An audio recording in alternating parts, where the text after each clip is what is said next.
एक भी सीट खाली रह जाती है तो ये कहीं ना कहीं इन अभ्यर्थियों के साथ, बिहार के छात्र छात्राओं के साथ बहुत बड़ी नाइंसाफी होगी, बहुत बड़ा अन्याय होगा। तो ऐसा नहीं होना चाहिए। आप लोग को इस बहाली से नौकरी लेनी है, उसके बावजूद अगर आप घर बैठे रहिएगा तो आपके लिए कल को कोई लड़ने भी नहीं आएगा और एक तरह से ये गुलाम मानसिकता की पहचान होगी। अगर आपकी अंतरात्मा कहती है कि नहीं, अन्याय और शोषण के खिलाफ मत लड़ो, गुलाम बन जाओ, मानसिक रूप से गुलाम बन जाओ, तो आप घर बैठे रहिए और तमाशा देखिए। हाथ जोड़ के विनती, आप घर बैठ के ही तमाशा देखिए। किसी एक की लड़ाई नहीं है, ये बिहार के तमाम छात्र छात्राओं की लड़ाई है, ये बिहार के वर्तमान और भविष्य की लड़ाई है।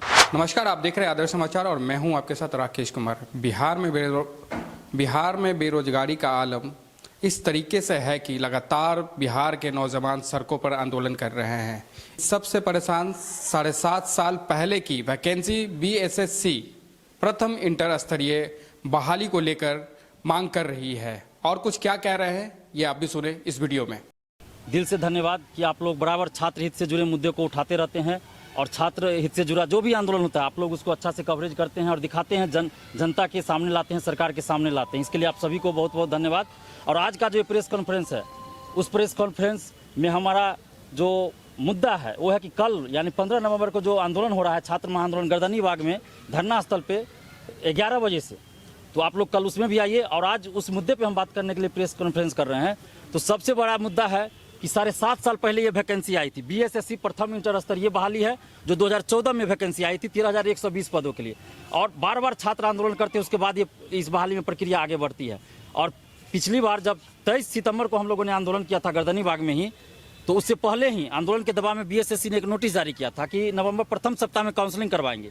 लेकिन आज 14 नवंबर है और अभी तक काउंसलिंग की तिथि घोषित नहीं की है। तो हम तो आग्रह करेंगे, आप लोगों से हाथ जोड़ के विनती करेंगे कि आप लोग थोड़ा सा बीएसएससी के सचिव अध्यक्ष महोदय से जाके एक बार पूछिए कि नवंबर प्रथम सप्ताह का मतलब क्या होता है, वो क्या समझते हैं। तो खैर, इसीलिए हम लोग फिर से एक आंदोलन कर रहे हैं ताकि बीएसएससी प्रथम इंटर स्तरीय बहाली जो 7.5 साल पहले की है वो बहाली जल्द पूरी हो। इसमें फर्जी अभ्यर्थी जो है उनको बाहर किया जाए, किसी भी तरह का फर्जीवाड़ा ना हो, धांधली ना हो, और जो सही उम्मीदवार हैं जो अपने मेरिट से पास करके आए हैं उनका सिलेक्शन हो और काउंसलिंग की तिथि जल्द घोषित हो। और काउंसलिंग के लिए जो पीटी और मुख्य परीक्षा पास करके आ चुके हैं उनका रैंक लिस्ट जारी हो, उनका मार्क्स जारी हो। नहीं तो फिर बैकडोर एंट्री होते रहेगा। जैसे 1218 अभ्यर्थियों का आप लोगों ने देखा कि अचानक से कहां से जीन आ गया कि 1218 अभ्यर्थियों का रिजल्ट दे दिया गया। जब लोग ज्वाइनिंग का इंतजार कर रहे थे तब पीटी का रिजल्ट दिया जाता है।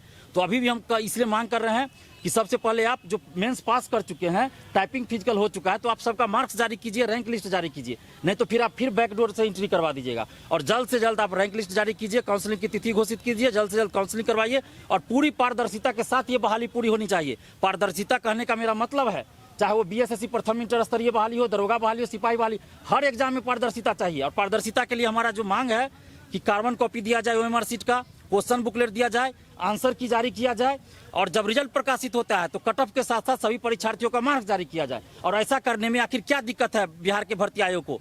जब यूपीएससी क्वेश्चन दे देती है तो फिर बीएसएससी को और ये दरोगा भर्ती वाले आयोग को देने में क्या आपत्ति है? अभी यूपी में एक एग्जाम हुआ है, देखिए आंसर की दे दिया गया, क्वेश्चन दे दिया गया, सब कुछ दे दिया जाता है। झारखंड में एग्जाम हुआ, वहाँ सब कुछ दे दिया जाता है। बिहार में ही बीएड का एग्जाम हुआ, क्वेश्चन बुकलेट दे दिया गया, आंसर की जारी कर दिया गया, आपको आंसर तक बता दिया गया, उसके बाद आपको मार्क्स भी बता दिया गया, कट ऑफ भी बताया गया। तो फिर बीपीएससी भी बिहार में ही है, संवैधानिक संस्था है, वहाँ भी क्वेश्चन बुकलेट दिया जाता है, आंसर की जारी किया जाता है और आपत्ति भी मंगाया जाता है। उसके बाद रिजल्ट के साथ साथ कट ऑफ और सभी का मार्क्स बताया जाता है। तो फिर ये बीएसएससी बहाली में और दरोगा बहाली, सिपाही बहाली में क्यों नहीं ऐसा किया जा सकता है? इसका मतलब है कि कहीं ना कहीं बैकडोर एंट्री होती है, पैसा लेके सीट बेचा जाता है। और दरोगा बहाली में जिस तरह से आप लोगों ने देखा होगा कि खुलेआम गुंडागर्दी हुई, और बीपीएसएससी के जो चेयरमैन है, दरोगा बहाली भर्ती आयोग के जो चेयरमैन है सुनीत कुमार, वो अपने आप को तालिबान का शासक की तरह समझते हैं। यानी कि वो किसी को नहीं समझते हैं, कि उसको लगता है कि बिहार का मुख्यमंत्री वही है। अगर कल को बीपीएसएससी क्वेश्चन पूछ दे कि बिहार के मुख्यमंत्री कौन है, तो कोई नीतीश कुमार मार दे तो उसको वो गलती मार देगा। वो सुनीत कुमार सुनना चाहेगा कि सुनीत कुमार बिहार के मुख्यमंत्री है। सीधा सीधा गुंडागर्दी कर रहे हैं सुनीत कुमार, जो दरोगा बहाली भर्ती आयोग के चेयरमैन है। मैं ऐसा इसलिए कर रहा हूं क्योंकि हमारे पास पुख्ता प्रूफ है। जिनका मार्क्स कट ऑफ से ज्यादा उनका सिलेक्शन नहीं होता है, जिनका एडमिट कार्ड जारी कर दिया गया फिजिकल के लिए, उनका जो है फिजिकल नहीं लिया गया। अब सोचिए, ये गुंडागर्दी ही तो है। बोला जाता है कि हमने एडमिट कार्ड जारी ही नहीं किया है। अभी भी सचिवालय से कोई लेटर गया है जो वायरल हुआ है, क्या सच्चाई है मैं नहीं जानता, लेकिन वो दिखाया गया है उसमें कि जो जांच हुई उसमें से सभी अभ्यर्थियों का जो आरोप था वो सही पाया गया है कि कट ऑफ से ज़्यादा रहने के बाद भी उनका सिलेक्शन नहीं हुआ, गड़बड़ी हुई, तो बीपीएसएससी से जवाब मांगा है। इसमें क्या सच्चाई है मैं नहीं कह सकता हूँ, लेकिन एक डिजिटल जो अखबार है उसमें ही आया था कल या परसों।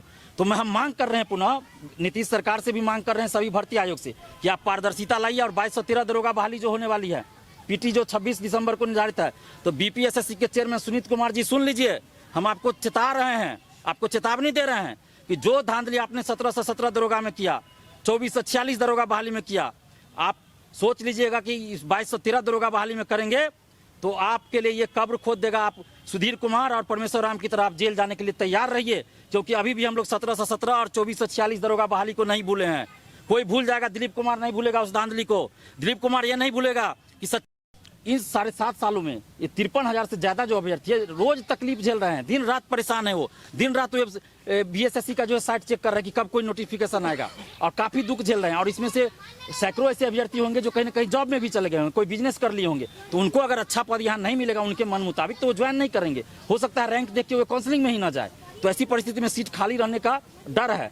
तो 7.5 साल से कोई जॉब का इंतजार कर रहे हो और दूसरी तरफ अगर एक भी सीट खाली रह जाती है तो ये कहीं ना कहीं इन अभ्यर्थियों के साथ, बिहार के छात्र छात्राओं के साथ बहुत बड़ी नाइंसाफी होगी, बहुत बड़ा अन्याय होगा। तो ऐसा नहीं होना चाहिए। इसलिए बीएसएससी के सचिव अध्यक्ष महोदय से हम हाथ जोड़ के विनती कर रहे हैं कि आप एक भी सीट खाली न रहे इसका आप भरपूर इंतजाम कीजिए, और काउंसलिंग में सीट से 2 गुना ज्यादा लोगों को बुलाइए, और काउंसलिंग के लिए रैंक लिस्ट जारी कीजिए, सबका मार्क्स जारी कीजिए, और जल्द से जल्द काउंसलिंग की तिथि घोषित कीजिए।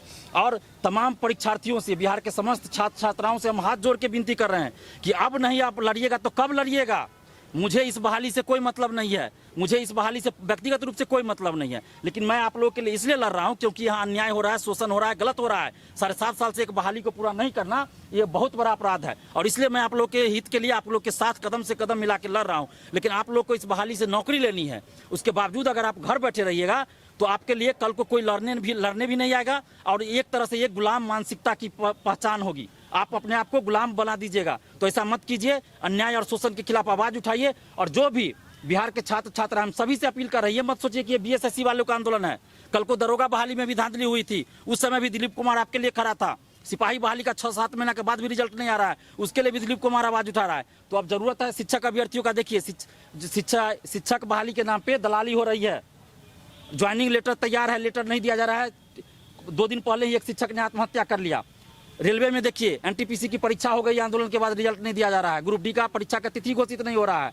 तो हर जगह युवाओं के साथ शोषण हो रहा है। तो अब जरूरत है कि बिहार के समस्त छात्र छात्राओं से हम हाथ जोड़ के विनती करें कि एक प्लेटफॉर्म पे आइए, एक मंच पे आइए और एक साथ आवाज उठाए। राष्ट्रीय छात्र एकता मंच इसीलिए हम लोगों ने बनाया है। ये राष्ट्रीय छात्र एकता मंच किसी व्यक्ति का संगठन नहीं है, ये बिहार के देश के तमाम छात्र युवाओं का संगठन है कि जहां भी छात्र युवाओं के साथ अन्याय होगा वहां राष्ट्रीय छात्र एकता मंच खड़ा होकर लड़ेगा।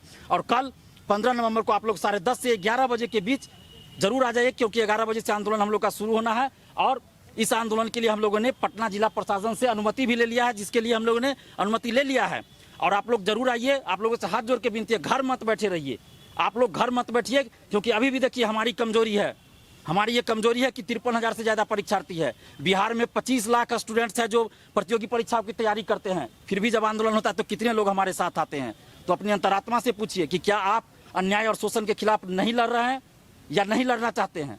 अगर आपकी अंतरात्मा कहे कि अन्याय और शोषण के खिलाफ आपको लड़ना चाहिए तो कल आप 15 नवंबर को जरूर आइए। अगर आपकी अंतरात्मा कहती है कि नहीं अन्याय और शोषण के खिलाफ मत लड़ो, गुलाम बन जाओ, मानसिक रूप से गुलाम बन जाओ, तो आप घर बैठे रहिए और तमाशा देखिए। हाथ जोड़ के विनती, आप घर बैठ के ही तमाशा देखिए। लेकिन अगर आपकी अंतरात्मा ये कहती है कि नहीं अन्याय और शोषण के खिलाफ आवाज उठाओ, तो कल जरूर आइए 15 नवंबर को 10:30 से 11 के बीच पटना के गर्दनीबाग धरना स्थल पे। अगर आप नहीं आते हैं तो समझ लीजिए कल के बाद आप ये मत बोलिए कि बीएसएससी या नीतीश सरकार आपके साथ अन्याय कर रही है, क्योंकि जब आप अपने साथ हो रहे अन्याय और शोषण के खिलाफ आवाज नहीं उठा सकते हैं तो फिर आप सरकार को दोषी क्यों बताइएगा, आयोग को दोषी क्यों बताइएगा। तो इसलिए आपको आना चाहिए और जरूर आइए। हम पुनः आप लोगों से हाथ जोड़ के विनती कर रहे हैं कि किसी एक की लड़ाई नहीं है, ये बिहार के तमाम छात्र छात्राओं की लड़ाई है, ये बिहार के वर्तमान और भविष्य की लड़ाई है। क्योंकि जब तक ये बहाली पूरी नहीं होगी, आगे भी कोई बहाली आएगी तो वो भी 7 साल 6 साल 5 साल लग सकता है। तो अंत में यही कहूंगा, आप सभी मीडिया बंधुओं को दिल से धन्यवाद, और सभी परीक्षार्थियों से छात्र छात्राओं से आग्रह करते हैं कि कल 15 नवंबर को आप लोग गर्दनीबाग धरना स्थल 10:30 से 11 के बीच जरूर पहुंचिए। धन्यवाद, जय हिंद। अगर आप लोग मीडिया बंधुओं को कोई सवाल करना हो तो आप लोग बेहिचक कीजिए, हम लोग तैयार हैं, आपका सवालों का जवाब देना हम चाहेंगे। सारा कुछ तो पहले ही बता दिया। नहीं, फिर भी अगर कोई सवाल हो पिछले बार आंदोलन में चिराग पासवान आए थे, लेकिन उनके आने के बाद आपने उन पर कई आरोप भी लगाए थे। देखिए, हमने नेताओं पे आरोप जरूर लगाया, बहुत बार लगाया है, और वो व्यक्तिगत नहीं है, वो जमीनी स्तर पे जो होता है उसके आधार पे हम बोलते हैं। आप बताइए, बिहार का कौन नेता है जो बीएसएससी प्रथम इंटर स्तरीय बहाली को लेकर अपने कार्यकर्ताओं के साथ, पार्टी के साथ सड़क पे उतरा है? कोई एक नेता का नाम आप लोग बता दीजिए। कोई नेता बिहार का हो, चाहे वो छात्र नेता हो, युवा नेता हो, या किसी पार्टी का बड़ा नेता हो, उप मुख्यमंत्री के उम्मीदवार हो, विपक्ष के नेता हो, या किसी भी पार्टी के नेता हो, क्या वो अपने पार्टी की तरफ से कार्यकर्ताओं के साथ कभी सड़क पे उतरे हैं? कभी नहीं उतरे हैं। क्या इन लोगों ने कभी समर्थन किया है? नहीं किया है। तो एक दिन आप आंदोलन में भीड़ देख के कोई आ जाते हैं, हम धन्यवाद देते हैं उसके लिए भी। जो भी आए, चिराग पासवान जी, संदीप सौरभ जी और ऋतु जायसवाल जी आई उस दिन 23 सितंबर को, तो हम उनको धन्यवाद देते हैं। लेकिन क्या आने का मकसद उनका क्या था? हम किसी से डरते नहीं है। जो आपने सवाल किया उसका हम जवाब देना जरूरी समझते हैं। तो फिर चिराग पासवान जी उसके बाद क्या किए? क्या बीएसएससी के सचिव से जाके मिले? नहीं मिले। बीएसएससी ने नोटिस पहले ही जारी कर दिया था, 23 सितंबर के आंदोलन से पहले ही नोटिस जारी कर दिया आंदोलन के दबाव में कि नवंबर प्रथम सप्ताह में काउंसलिंग शुरू होगी। नवंबर प्रथम सप्ताह में काउंसलिंग शुरू नहीं हुई। क्या बिहार के किसी नेता ने आवाज उठाई कि नवंबर प्रथम सप्ताह में काउंसलिंग शुरू होनी थी, क्यों नहीं हुई? क्या बीएसएससी के चेयरमैन से जाके पूछा? बीएसएससी के सचिव से जाके किसी नेता ने पूछा? किसी ने नहीं पूछा। इसलिए मैंने आरोप लगाया था कि सिर्फ कहने से नहीं होगा, करके दिखाइए तब मानेंगे। हम किसी नेता का विरोधी नहीं है, किसी नेता का समर्थक भी नहीं है, किसी पार्टी का ना समर्थक है ना विरोधी, लेकिन जो अच्छा काम करेगा हम उसका समर्थन करेंगे। जो युवाओं के साथ गलत करेगा हम उनका विरोध भी करेंगे। हम नीतीश सरकार का विरोध क्यों कर रहे हैं? नीतीश जी से मेरा कोई पर्सनली दुश्मनी तो नहीं है, ना ही उनकी पार्टी से है, ना ही मैं किसी पार्टी का कार्यकर्ता हूं, ना किसी पार्टी का नेता हूं। हम नीतीश सरकार का विरोध इसलिए कर रहे हैं क्योंकि नीतीश जी 15-16 सालों से मुख्यमंत्री है, और अभी अगर सरकार कुछ गलत करती है, कोई भर्ती आयोग कुछ गलत करता है, तो लोकतंत्र में सरकार से ही सवाल होगा और विपक्ष से भी सवाल होता है, लेकिन सरकार से ज्यादा होगा, इसलिए कि सरकार गलती कर रही है। और विपक्ष से सवाल इसलिए होगा कि सरकार जब गलत कर रही है तो विपक्ष क्या कर रही है? विपक्ष को जनता की आवाज बनना चाहिए, तो विपक्ष चुपचाप क्यों मुर्दा बना हुआ है? विपक्ष को क्या डर है? क्यों नहीं विपक्ष इस मुद्दे को लेकर सड़क पर उतर रहा है? दरोगा बहाली में खुलेआम धांधली होती है। परीक्षार्थी मांगते हुए मार्कशीट का कार्बन कॉपी छाया पड़ती, तो जवाब आता है कि आरटीआई के दायरे में नहीं आता है। किसी को जवाब आता है कि आपका जो मार्क्स है वो अपलोड कर दिया गया था अगस्त में। एक परीक्षार्थी को जवाब आया है, वो भी जब प्रथम अपीलीय प्राधिकार के पास गया, तब उनको जब वहां से आदेश दिया गया कि इसका आप मार्क्स दिखाइए, ओएमआर शीट दीजिए, तब उनको क्या आया है? 1000 का बैंक ड्राफ्ट दीजिए। 1000 का बैंक ड्राफ्ट मांगा जा रहा है, तब ओएमआर शीट का कार्बन कॉपी वो दिखाया जाएगा। अब वो भी क्या किया जाएगा? जब आप मार्क्स पहले दिखा दिए, ओएमआर शीट बाद में दीजिएगा, तो जाहिर सी बात है आप उसको मैनेज कर लीजिएगा, जितना मार्क्स दिखाए उतना ही दिखाए। तो पहले आप ओएमआर शीट क्यों नहीं दीजिएगा? जब लिखा रहता है परीक्षा देने जाते कैंडिडेट कॉपी, तो कैंडिडेट कॉपी का मतलब ये नहीं होता कि बीपीएसएससी के चेयरमैन सुनीत कुमार का कॉपी है। स्टूडेंट का कॉपी तो स्टूडेंट को दीजिए, परीक्षार्थी को दीजिए। तो ये कहीं ना कहीं पैसों का खेल है। 25 लाख में जो सीट बिकता है दरोगा में, वो खुलेआम बिक रहा है, सब जानते हैं। 55 से 60 लाख में बीपीएससी में सेटिंग होता है, और इसका प्रूफ आप लोग खुद देखिएगा। रामाकिशोर सिंह बीपीएससी के सदस्य थे, मेंबर थे, पूर्व विधान पार्षद है, प्रोफेसर भी हैं। वो उस समय मेंबर थे, 25 लाख इंटरव्यू में मांग रहे थे। ये मैं नहीं बोल रहा हूँ, नीतीश सरकार का विजिलेंस बोल रहा है। उनके पास वॉइस रिकॉर्डिंग है जो चंडीगढ़ या हैदराबाद के लैब से आके मतलब मैच कर गया था। और ये मुद्दा सबसे पहले बिहार के सबसे फेमस ट्विटर मंत्री, बिहार के पूर्व उप मुख्यमंत्री सुशील कुमार मोदी जी ने उठाया था, जब आरजेडी और जदयू की सरकार थी। और जब बीजेपी सरकार में आ गई तो सुशील मोदी जी के मुंह पे चिप्पा लग गया, नहीं मुंह से आवाज निकलता है, और वो बीजेपी जाके ज्वाइन कर ली। तो मैं इसलिए विरोध कर रहा हूँ कि कोई भी नेता क्यों नहीं बोल रहा है। रामाकिशोर सिंह के मुद्दे पे बिहार का कोई नेता अगर बोला हो तो बताइए, मैं आज के बाद आंदोलन करना छोड़ दूंगा। बिहार का कोई नेता आपको नहीं मिलेगा जो बोला होगा कि रामाकिशोर सिंह पे कार्रवाई हो। क्यों नहीं बोला भाई? जब वो खुलेआम 25 लाख रुपया इंटरव्यू में मांग रहे हैं।